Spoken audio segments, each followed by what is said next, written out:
Signal's up. Signal should be up as we speak. Was that Frank? He wanted to do it from back here to try to get the sign. Yeah, yeah.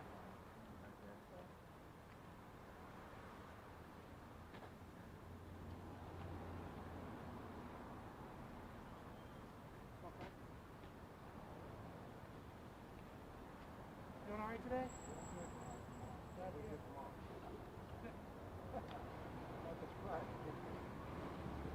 Hey Frank, seeing if you can see the signal's up. Should be a building. I'm on 014. So it says it's still investigating. Righty. Correct.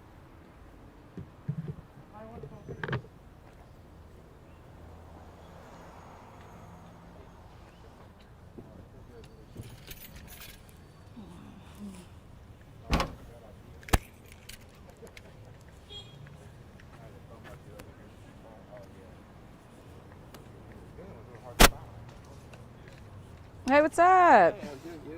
Good. Oh, man.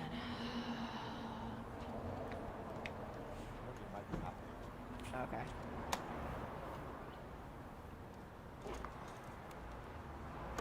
This is our JSO officer, too.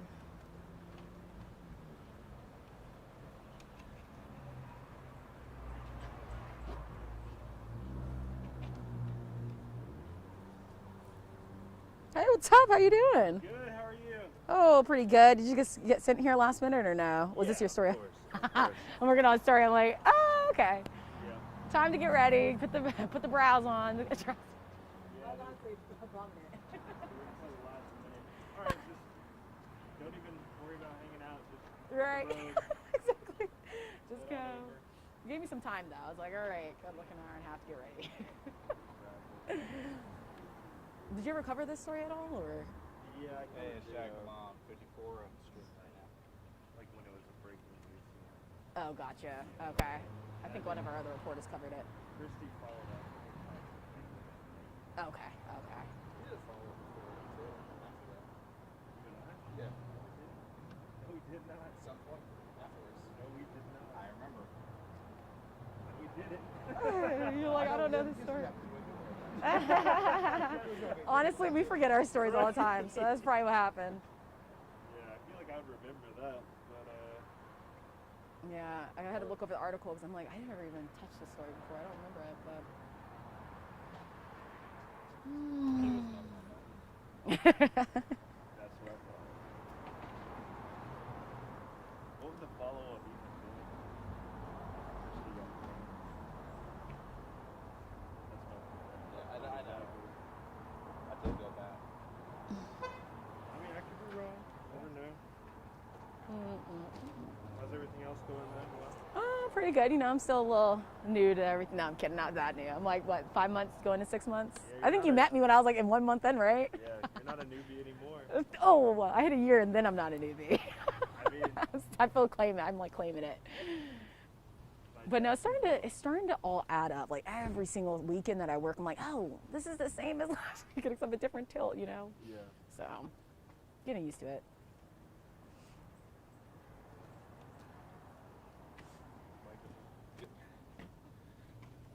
Ready? All right, good afternoon, everyone. My name is Marwan Porter. I am the attorney for Michael Hughes and his family, the young man that was fatally gunned down on March 30th, 2021. We have conducted a preliminary investigation, and based on our preliminary investigation, we believe that there is a strong possibility that charges should be brought against Officer Ring. We believe that based on the information that we got from eyewitnesses, the killing of Mr. Hughes was unjustified unlawful, and unnecessary. It's important to understand that there were two separate incidents or instances when Mr. Hughes was shot on that day. One inside of the hotel room and one outside of the hotel room. You have heard that Mr. Hughes grabbed or reached for the officer's taser. We have information and believe that that may not be true.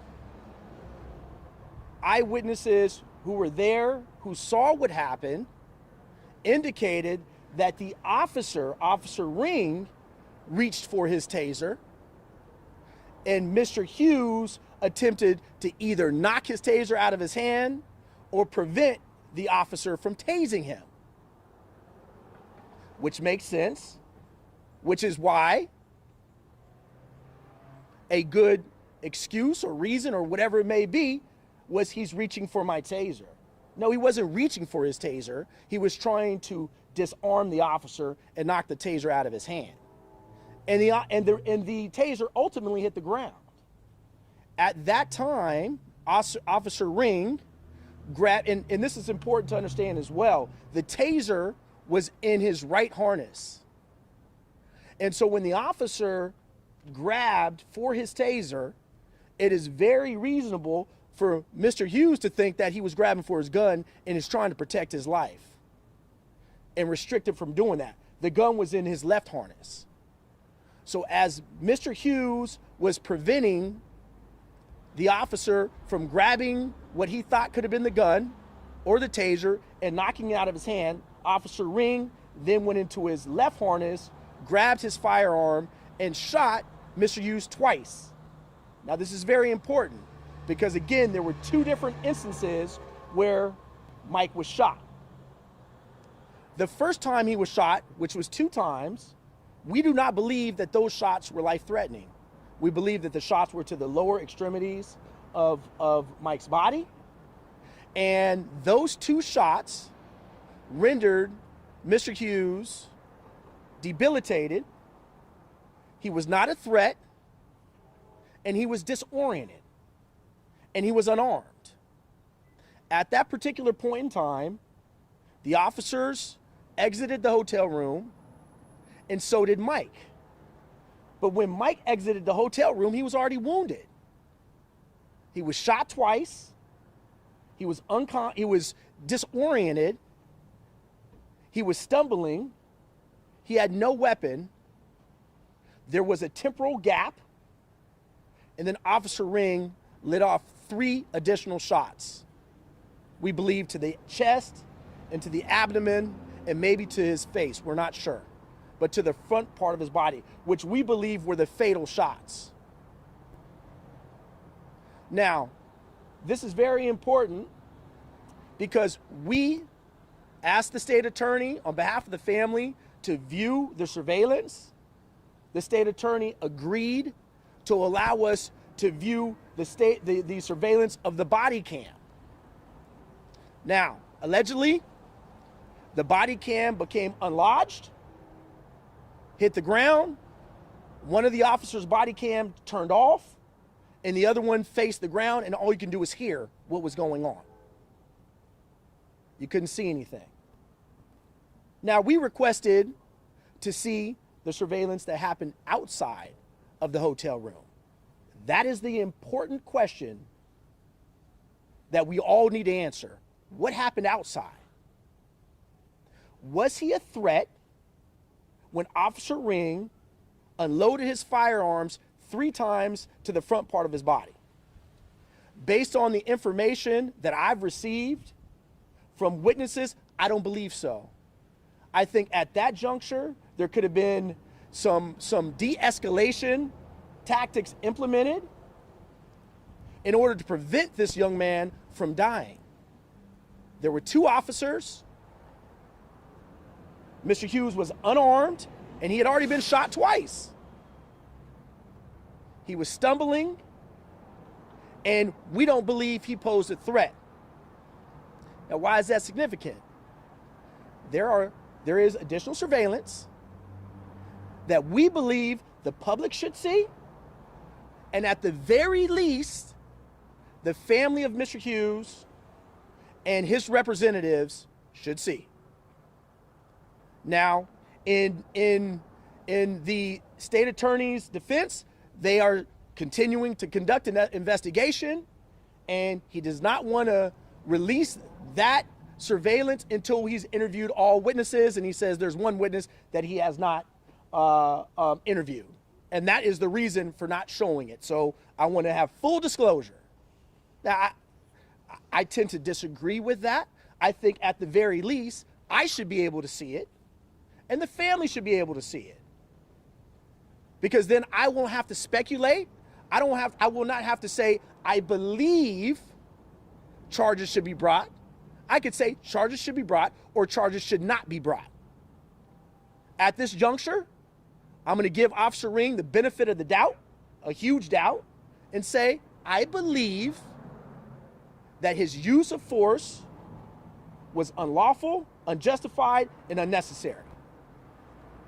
Once we see the surveillance that occurred outside of the hotel, that will be proof positive.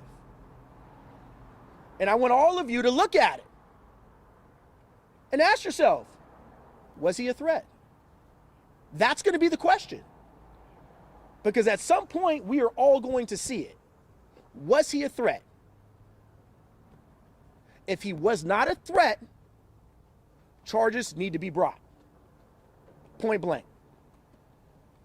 What happened inside of the hotel room when there was a struggle, and maybe he had a lapse of judgment. But remember, this was a nonviolent domestic dispute. His girlfriend got mad at him, wanted to put him out. That's not the first time that any of us have heard of that. Now, it was his position that, look, I live here. My stuff is here. I don't have anywhere to go, and I'm paying for this hotel room. I'm not going anywhere. I haven't done anything wrong. That was his position. Whether or not that was right, I'm not sure. I know that if you're a tenant in someone's house and someone's letting you live in their house, you can't just put that person on the street. You have to go through eviction proceedings. You can't just put somebody out where they have nowhere to go when their stuff is there. So he took the position at that time that I'm not going anywhere. Now, maybe that wasn't the best position, and he did resist. He resists because he didn't think he should have to leave. And there was a tussle. It seemed like they were trying to wrestle him down, and he was putting up, a good defense to them wrestling him down, which led to the taser incident. But what I want you all to focus on is that is not going to be as relevant as what happened outside of the hotel room. And so all of the attention, or the vast majority, should be focused on, well, what happened outside? Okay, you shot him. You felt your life was threatened and you had to do what you had to do. Okay, great. But when you were outside, did that threat continue? And if the answer is no, something needs to be done. We see what's going on throughout the country, what has gone on for many, many, many years, and all we are asking for is accountability. We love police officers. I love having people protect me. But when you do something wrong, you need to be held accountable for all of us. No one is underneath the law and no one is above the law. Even those who are tasked with enforcing the law, especially those. So we are asking the state attorney to allow, at the very least, Mr. Hughes' family and myself to see the footage, so I can make a determination of whether or not we believe that it was justified or unjustified. Once again, the state attorney has mentioned he hasn't had a chance to interview all witnesses. I don't think that should stop him from allowing the family and his representatives to see the footage. So at this point in time, I'll end by saying, based on what eyewitnesses have told us in our investigation, we strongly believe that the killing of Michael Hughes was unjustified, unlawful, and unnecessary. Thank you. When you listen to the body camera, could you hear the taser cycling? You can. Yeah, it's a great question. And the witness, one of the witnesses said that he thought it was the officer tasing Mike, not Mike tasing the officer. And again, I'm just kind of putting the pieces of the puzzle together the best way I can. But as you know from Officer Chauvin in Minneapolis, we're not just going to take what an officer says face value and believe it to be true. Okay? Based on what this independent eyewitness said was that Officer Ring grabbed for the taser. Mike tried to either restrict him or knock the taser out, and he believed it was Mike who was tased. He doesn't know, but he believed it was Mike who was tased, and he tried to get out, and eventually the taser hit the ground.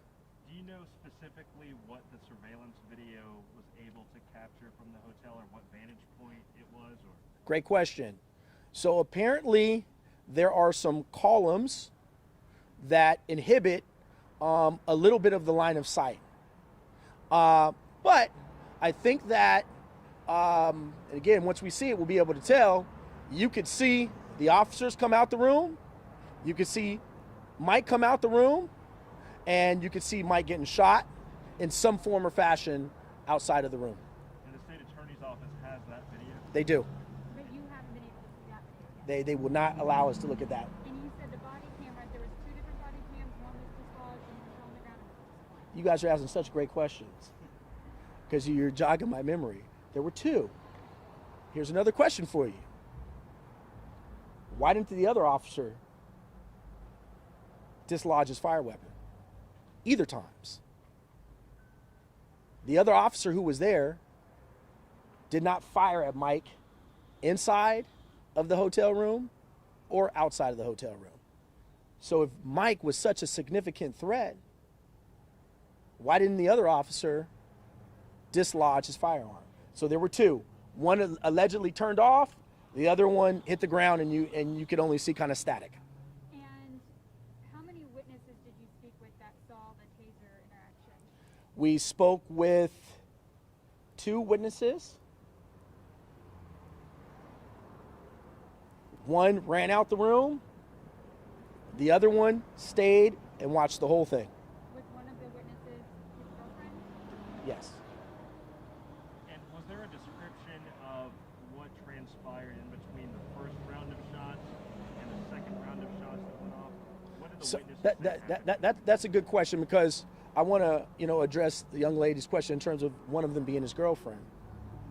Because we've talked to his girlfriend who you've heard from before.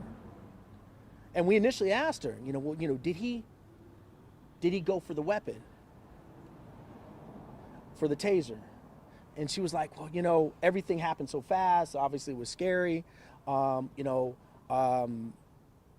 It appeared as though there was a struggle and someone was reaching for the weapon. But what she did say is that the officer stated, he's going for my taser. And that automatically cued her to think, oh, well, maybe he's going for his taser. How does she know what he was doing, right? How does she know what was his mental state or in his state of mind? And so after she reviewed it, she was like, you know what? I'm not sure. It makes sense because there was a tussle for the taser.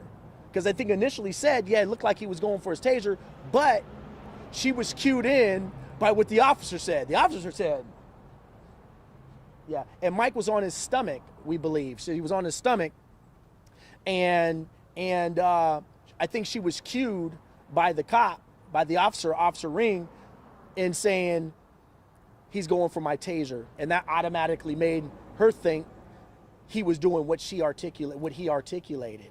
But the other witness who was standing back watching the whole thing said no, his hands were, as a side. He was just trying to fight him off, and wrestle with them off. But it looked like the officer, because I had to go back, because I want to know what's right. Did he go for his taser or did the officer go for his taser? I want to know what's the truth. And she said, I don't know. There was a struggle for that taser. But what the other individual said made sense. I'm like, okay, maybe someone, is ballsy enough to go and grab for a taser and shoot an officer with their own taser when he knows he didn't do anything wrong. But what is more reasonable and more common sense, you have to use logic, is an officer going for his taser on his right holster and another individual thinking, I'm about to get shot. Let me try to prevent this individual from shooting me. And even in the officer's mind, when the officer's going for his taser, and if Mike is attempting to restrict the officer from using his taser, maybe in his mind, he's trying to grab the taser. So that witness didn't definitely see the officer tase you? His girlfriend ran out. Okay. So, The other witness saw everything. okay. And a question for you. Yeah. So you said the state attorney hasn't released any video or No. outside. Okay, and then so they sent out a letter.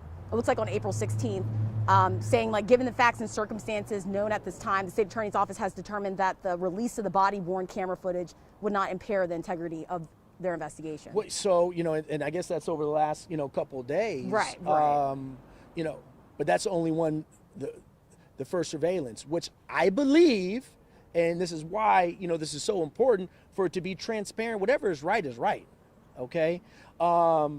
That releasing the first surveillance video, here's the play, without the second surveillance video is misleading. It's misleading because the first one, there's a struggle. So let me just put it out there before, everyone says, oh, wow, man, that seems pretty bad. There's a struggle during the first incident, but that's not where we believe the fatal shot occurred. It occurred outside. Second one was outside. Okay. Absolutely. So first one was inside, second one was outside. Yes, and we encourage you. When they release it, we encourage you. Show us the second one. Okay. So they showed you the first one. Yes. Okay. You're waiting for the second one. Absolutely. Do you think when they put this out, they're talking about the second one or the first one? The first one. Okay. Because they won't even let me see they allowed us to view the first one, and which I do find a little peculiar is when they allowed us to see the first one, we said, well, what about the second one? And it was, ubbada. And then subsequent to that, it was, well, we need to talk to other witnesses. And, that could deter or inhibit the investigation. I said, how? Just, let me see it. Let me see it. So when I speak to the public, I could speak intelligently and with knowledge. Let me see it. Don't send it out to everybody. Let me see it. Oh, well, we don't think we want to do that right now. And I have an issue with that. So to be clear, you're calling for the release of the 2 body camera videos and the surveillance footage from outside that had a vantage point of what transpired. Absolutely. And we want that release at the very least. If the state attorney believes that could alter his investigation in some form or fashion, we want Mike's family to see it, and we want his representatives to see it. But you have watched the body-worn camera footage? We have. Okay. And I know that you couldn't see much, but what did you hear in that video? So you hear a struggle. You initially see the officers approach Mike to try to get him out of the bedroom. He says, get out, back up off me, get off me. He backs up. They attempt to restrain him. They seem like they were trying to gain control of him. They were unsuccessful in doing that. This, I believe, is when they fall down on the floor on the bed, and then, you see the camera, one go off and the other one, starts to give you static. And then you just hear, another great question. And you hear, get off me, get off of me. And then you hear, he's going for my taser, he's going for my taser. And then you hear a bzzz, and then you hear 2 shots. And then to answer your question, so I don't forget, and then there was a gap in time. That's very important. This was not one consistent sequence of events. There was a gap. In fact, there was such a gap where Officer Ring had the ability to unchamber his firearm and put a new chamber in. Do you hear that on the camera? No, we just got that from speaking, with the different witnesses and from the state attorney. So you had that much time to kind of gather yourself and see what's going on. So he put it back in, a little bit more time goes by, and he shoots and he kills him. And so you've Yes. Okay. And the second one? Turned off. Okay, turned off. Turned off. One body cam, you can see it. The second one, you see it initially, and then it turns off. The other one stays on, but it apparently hits the ground. But we weren't allowed to see the surveillance that happened outside the hotel room. So just to clarify about the witnesses, the one that stayed is the one that said they saw the officer tase Hughes? Yes. Okay. And the other one that ran out? The girlfriend. She just heard her. Yeah.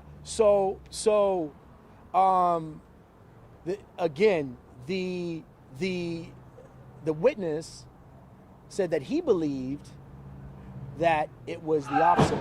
Oh, shit.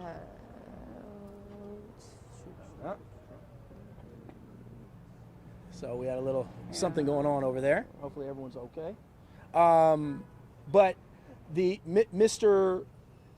witness believed that the officer tased Mr. Hughes. That's what he believed. He didn't believe, the officer said that he was tased, but the witness believed that the officer tased Mr. Hughes. I think it was a struggle, to prevent them from doing whatever, because it has a gun mechanism, and I believe that it was a struggle, not to allow one person to tase the next or what have you.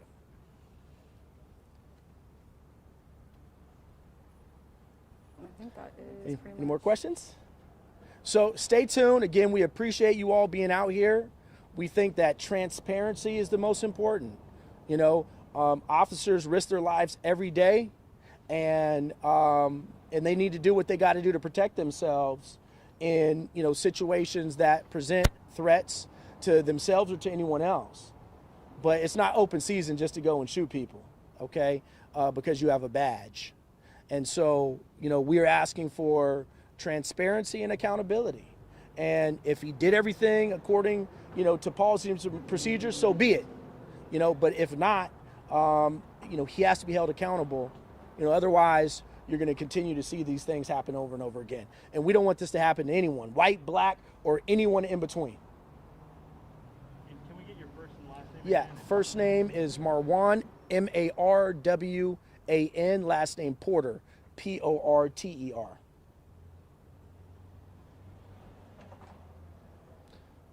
Thank you once again, and we'll keep you posted.